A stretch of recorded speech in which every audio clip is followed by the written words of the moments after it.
సుషుమ్న క్రియాయోగ గురు పరంపర గురించి తెలుసుకుందామండి. దీనికి ఆది గురువు పరమేశ్వరుడండి.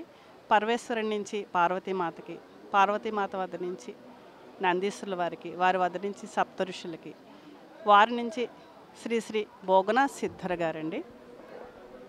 శ్రీ శ్రీ భోగనాథ్ సిద్ధర్ గారికి శ్రీ శ్రీ భోగనాథ్ సిద్ధర్ గారికి గురించి తెలుసుకోవాలంటే కలియుగ ఆరంభానికి ముందు నుంచి కూడా 12,000 సంవత్సరాలు జీవించారండి. అలాగే ఆయన్ని ఆధ్యాత్మిక సైంటిస్ట్ అని కూడా పిలుస్తారు. మనకి 18 మంది సిద్ధర్స్ ఉంటారండి. వారిలో ప్రథములు శ్రీ శ్రీ భోగనాథ్ సిద్ధర్ గారు. ఇప్పుడు మనం రోజు చూసే క్యాలెండర్ని కూడా వారు రూపొందించారండి. అలాగే పళనిలో సుబ్రహ్మణ్యేశ్వర స్వామిని నవపాషాణాలతో రూపొందించి ప్రతిష్ఠించడం జరిగింది. వారి ఆలయానికి వెనకాలే శ్రీ శ్రీ భోగనాథ్ సిద్ధర్ గారు సస్వరూప సమాధి కూడా ఉంటుందండి. ఇది భోగనాథ్ సిద్ధర్ గారి గురించి అద్భుతమైన విషయాలండి. అలాగే భోగనాథ్ సిద్ధర్ గారు శిష్యులైన మహావతార్ బాబాజీ గారండి. భోగనాథ్ సిద్ధర్ గారు శిష్యులు. వారి గురించి ఇప్పటికి కూడా హిమాలయాస్లో స్వర్ణమయ దేహంతో సంచరిస్తూ ఉంటారండి. అలాగే వారి 49 మంది శిష్యుల్లో అతి ముఖ్యమైన వారు రమణ మహర్షి గారు, ఆదిశంకరాచార్యులు గారు, షిరిడి సాయిబాబా గారండి. బాబాజీ గారి గురించి తెలుసుకోవాలంటే రజనీకాంత్ గారు తీశారు కదండి బాబా సినిమా, దానిలో వారి గురించి క్షుణ్ణంగా ఉంటుంది. అలాగే ఒక యోగి ఆత్మకథలో కూడా బాబాజీ గారి గురించి ఉంటుందండి. అలాగే శ్రీ శ్రీ భోగనాథ్ సిద్ధర్ గారు, శ్రీ శ్రీ మహావతార్ బాబాజీ గారు ఇప్పుడుండే జీవన శైలికి దగ్గరగా ఎంతో అద్భుతమైన స్పిరిచువల్, ఎంతో అద్భుతమైన సైంటిఫిక్గా రూపొందించిన మెడిటేషన్ సుషుమ్న క్రియా యోగాన్ని పూజ్య గురుమాత ఆత్మానందమయ్య అమ్మగారికి ఇప్పుడు లివింగ్ గురువు అండి అమ్మగారు. వారికి 2005 సంవత్సరంలో సుషుమ్న క్రియా యోగాన్ని అనుగ్రహించడం జరిగిందండి. అమ్మగారు దగ్గరికి వచ్చేటప్పటికి అమ్మగారు ఒక గృహస్థగా, ఒక గృహిణిగా వారి బాధ్యతల్ని నిర్వర్తించుకుంటూనే భగవద్గీత ఆధారంగా 12 సంవత్సరాల పాటు రోజుకి 8 గంటల సమయాన్ని వెచ్చించి కఠోర దీక్ష సాధన చేశారండి. అంటే భగవద్గీతలో కృష్ణుడు అర్జునుడికి చెప్పిన విధంగా భూమధ్య స్థానంలో దృష్టి నిలుపు అనే దాన్ని ఆధారంగా చేసుకుని అమ్మగారు 12 సంవత్సరాల పాటు రోజుకి 8 గంటల సమయం వారు సాధనలో ఉండేవారండి.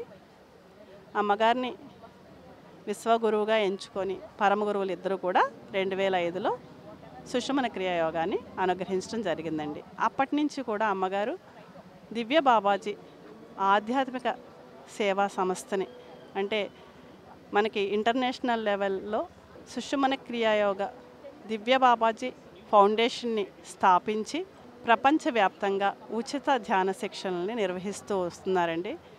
ఎన్నో లక్షలాది మంది దీక్ష తీసుకుని వారు ఎంతో సంతోషంగా, ఆనందంగా, శక్తివంతంగా, పీస్ ఆఫ్ మైండ్ తోటి అనేది డెవలప్ జరుగుతుందండి.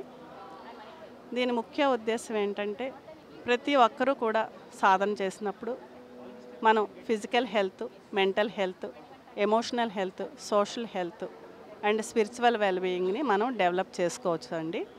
అలాగే దీనిలో 4 స్టెప్స్ ఉంటాయి.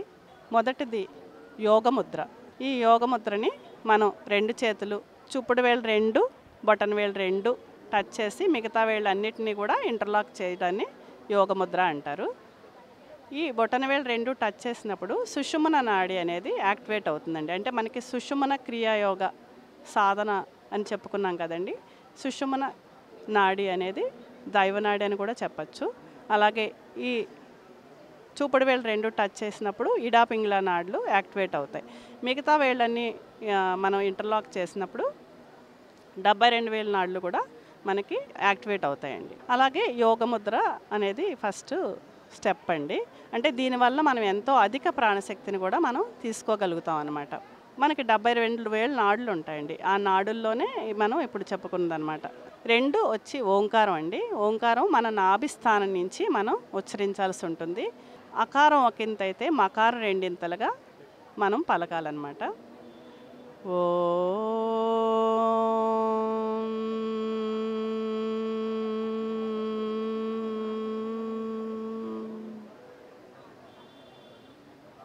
అనే విధంగా మనం ఉచ్చరించాలండి. ఇది 21 సార్లు ఓంకారాన్ని మనం ఉచ్చరించాల్సి ఉంటుంది. సెకండ్ స్టెప్ అంటే మన ఓంకారాన్ని మనం వింటూ చెయ్యాలన్నమాట. అప్పుడు మన బాడీ వైబ్రేట్ అవుతుందండి, బ్రెయిన్లో సెల్స్ యాక్టివేట్ అవుతాయి. ఈ విధంగా మనం సెకండ్ స్టెప్ని చేయాల్సి ఉంటుంది.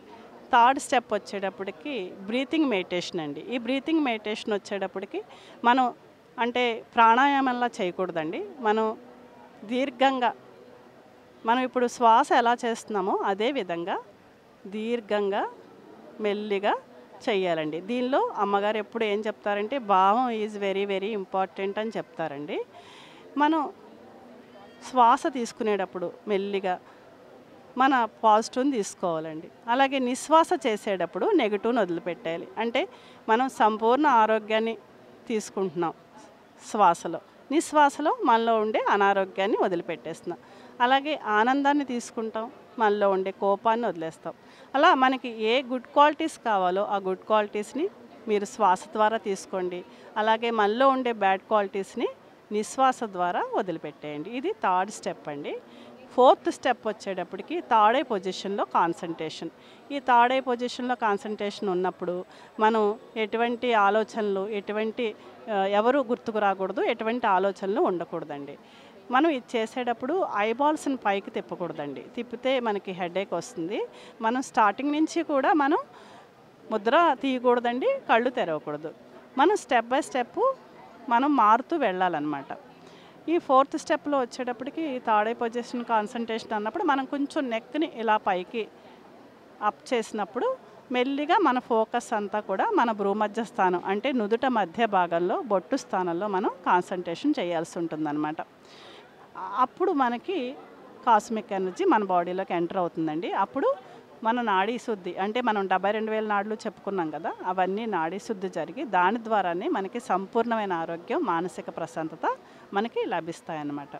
అంటే మనకి అనుకోవచ్చండి, మనకి ఆలోచనలు వస్తున్నాయి ఎలా అని, మనకి ఎలా కాన్సంట్రేషన్ అవుతుంది అనేది. కానీ ఈరోజు 100 ఆలోచనలు రావచ్చు, రేపు 99 రావచ్చండి. మన సాధన ద్వారా క్రమక్రమంగా ఆలోచన అనేది తగ్గుతూ వస్తుందండి. దాని ద్వారా ఇంకా ఎక్కువ మనం శక్తిని తీసుకోగలుగుతాం అన్నమాట.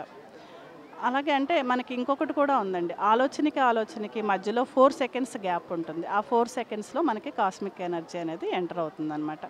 ఈ 4 సెకండ్స్ గ్యాపే మనం సాధన చేయగా అది క్రమక్రమంగా పెరిగి చక్కటి ఆలోచన రహిత స్థితికి మనం చేరుకోగలుగుతామండి.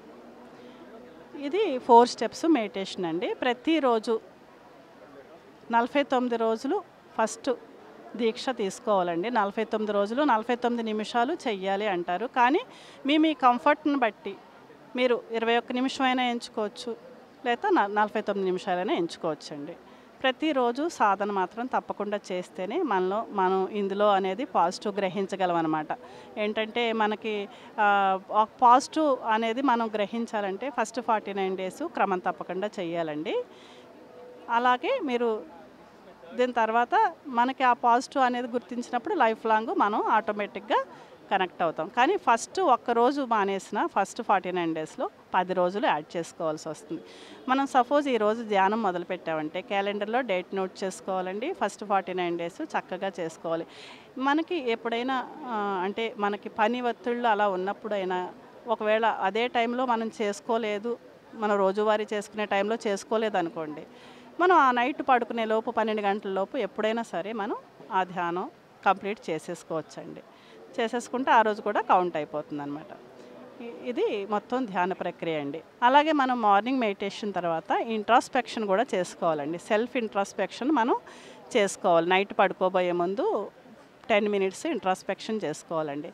అంటే ఆ రోజు డే మొత్తంలో మనం మార్నింగ్ నుంచి నైట్ వరకు మనం ఏ విధంగా ఉన్నాము, మన ఆలోచనలు ఎంత పాజిటివ్గా ఉన్నాయి, ఎంత నెగిటివ్గా ఉన్నాయి, మనం ఎవరితో అయినా కంపేర్ చేసుకున్నామా, లేదు మన షెడ్యూల్లో ఏమన్నా పెండింగ్ పెట్టుకున్నామా, లేకపోతే ఎవరినైనా మనం హర్ట్ చేసామా, ఈ విధంగా మనం ఆలోచించినప్పుడు మన మిస్టేక్ ఏంటి అనేది అర్థమవుతుందండి. మనం ఇలా ఉండకూడదు, ఇలా ఉండాలి అనేది మనకు అర్థమవుతుంది. అంటే అప్పుడు మనం మరుసటి రోజు ఆ మిస్టేక్ చేయకుండా డే బై డే అనేది మనం ఎంతో పాజిటివ్ డెవలప్మెంట్ అనేది మన లైఫ్లో చూడగలుగుతామండి. అంటే morning meditation, night introspection must and షుడ్గా మనం చెయ్యాల్సి ఉంటుందండి.